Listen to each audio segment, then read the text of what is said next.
Today's roadmap, today's sermon is basically going to be 4 characteristics of the love of a shepherd. 4 characteristics of how Christ loves us and how we can follow in that example. And the 4 points is this, that this love is intensely personal. And we'll look at the language that Paul says in this section to see how much he longs for them. Number 2 is that this love is unselfishly motivated. That he's not looking for praise for himself, but he was really looking at the well-being of others. Number 3 is that this love is 100% Christ-centered, gospel-centered, cross-centered, and is not for Paul's praise or Paul's glory, but for Jesus' glory. And then lastly, this love is intentionally interceding. It's always a love that prays for each other too as well. And so going to point number 1 is that this love is intensely personal. In 1 Thessalonians chapter 2, verse 17, Paul says this, "But brothers and sisters, when we were orphaned by being separated from you for a short time, out of our intense longing, we made every effort to see you." And so the way Paul starts off this sermon, this section, was saying that when we were orphaned by being separated from you. And so this is interesting because the definition of orphan is usually describing children who have lost their parents.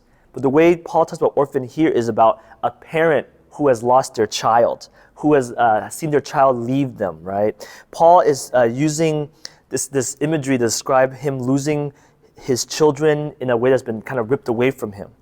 You know, when you look throughout all Thessalonians, Paul uses incredible descriptive language to describe how he felt for this church. In verse 18, it says that he wanted to come to you. In verse 19 of chapter 2, he says, "You are our hope, our joy, our crown. Indeed, it's all about you. You are my prized possession," is how he's basically talking here, right? In chapter 3, verse 1, he says, "I could stand it no longer. I miss you guys so much. I want to be with you." And also in verse 5, "For this reason, when I could stand it no longer, I sent Timothy to find out about your faith."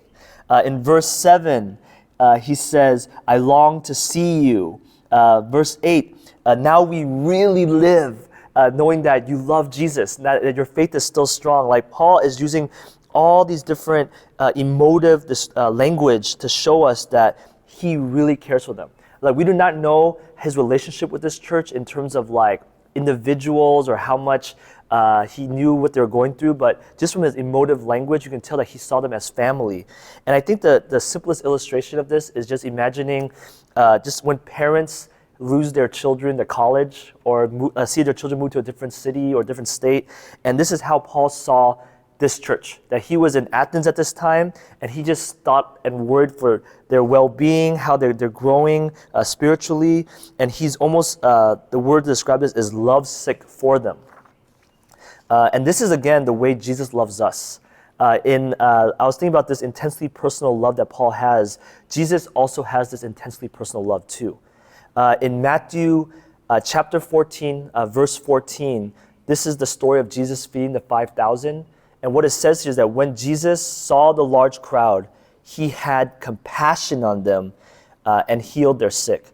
And then recently, I preached on this a few months ago on Jesus feeding the 5,000, and I had a chance to look up the word compassion in the Greek. So the word compassion in the Greek is esplankaniste, or splagchnizomai. Splagchnizomai is the word for compassion. And the way splagchnizomai is described is not about this heart-feeling, fuzzy, tender care for people, but this compassion is actually deep inside the gut, inside the spleen, and I actually saw a definition of like it's inside the bowels, like deep inside of your body, that Jesus had his compassion. So again, it's not just this warm, fuzzy feeling, but it's almost like a bent over, sick out of love for them, knowing that they're struggling and suffering through certain things. And this is, again, how Paul felt for the church. Imagine this, like his love for this church was so intensely personal. And that's the first point, is like his love has to be that way. Like you have to know the people that well. Number 2 is that this love is unselfishly motivated. And this is the one that I struggle with. I think as just a pastor, as someone in full-time ministry, where sometimes I wonder, like, am I doing this for God's glory or for my glory? Or am I worried more about my paycheck or my family's well-being than the church's? And this is what we see in verses 2 to 5, chapter 3, verses 2 to 5.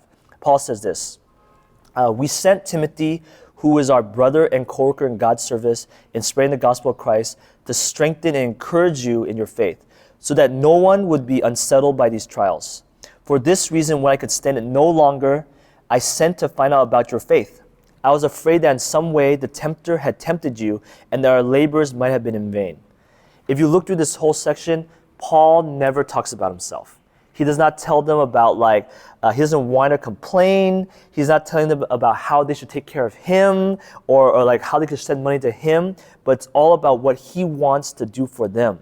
It's all about this desire for them to know Christ, this desire for them to really grow their heart in seeing what God is doing in their community.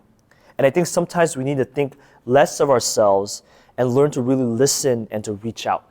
That we need to think less of ourselves and learn to really listen and reach out. So in order to have an intensely personal love, in order to be unselfishly motivated in love, my firm belief is that as a pastor or even anyone in our church is that we have to learn to listen to people, to learn to look at the world and the things that are happening in the world and to really listen and to see what God is doing. So I have this picture right now of just something I've been doing recently. I think like almost every year, there's something that I'm looking at, not just at our church, but in the world. I think last year there was a coup in Myanmar, that happened where I was just almost like transfixed with what was happening with the uprisings that was happening there and just praying for them. And I think this year, one of the biggest crises that we're in right now is just looking at the country of Ukraine and really needing to pray for them. I've been reading, if you were to my wife Jolie, I've been reading news almost 18 hours a day. Like sometimes in the middle of the night I wake up just to kind of look at the New York Times or CNN to see what's happening in Ukraine. And I think just recently, this week, I was looking at just the orphans and children with disabilities have been leaving eastern Ukraine, trying to travel to Poland, and just how tragic it is to see soldiers, mothers and fathers, other children trying to help move these kids who are paralyzed, who have mental disabilities, and they move them on like beds, on bed sheets, trying to get them across the border. And I was actually moved to tears. And when that happened, I immediately started looking at things that we can pray for this country. And so I just have 3 things here, just really quickly, is like, if we can pray for Ukraine, I'll do this at the end of my sermon too, is just to pray for the hearts of all the leaders and politicians that are being affected, that are making big decisions right now during this war. Pray for Russia, pray for Ukraine, pray for NATO, pray for China during this time, that people will have wisdom in how they handle the situation. And then number 2 is just pray for those who are suffering. That probably the biggest thing I'm seeing right now are widows and orphans, people that are spiritually wounded who are just really need our prayers, like that we need to really focus on them. And then lastly, to really pray for the church in Ukraine. I was talking to Pastor Jason and doing some research, and I found out that there are actually a ton of evangelical seminaries and missionaries in Ukraine right now who have chosen to stay there to serve and meet the needs of people in this war-torn area. And it just broke my heart to realize that these missionaries, these churches, these seminaries, they're just people like us at our church. And just imagining like what they're going through right now and keeping their families there too is like something we need to pray for more and more. And that's something I want to encourage you is like, if you want to be unselfishly motivated in how you love, it's all about listening, being aware of what's happening in the hurts, and not being afraid of those hurts, but really bringing God into it and really praying and just really growing your heart for them and hopefully getting a chance to share about it and ask people to share about it too.